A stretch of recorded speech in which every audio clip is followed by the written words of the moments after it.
ምን ይልሻል እስቲ ውዴ የታዘበ ያየፈራች ለሰከከን ስዳርግኝ ሳልጠረጥር ሳልዘጋጅ ከዚህ ቀደም የለብሽም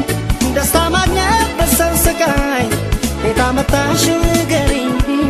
የሌለሽን ሰባይ ሰው መክሮሽ ይሆናል እንጂ ይህንን አስሪኝ ውዴ በፍጹም አያምንም ያንቺን አሁንም ምስኪኑ ልቤ ሰው መክሮሽ ይሆናል እንጂ ይህንን አስሪኝ ውዴ በፍጹም አያምንም ያንቺን አሁንም ምስኪኑ ልቤ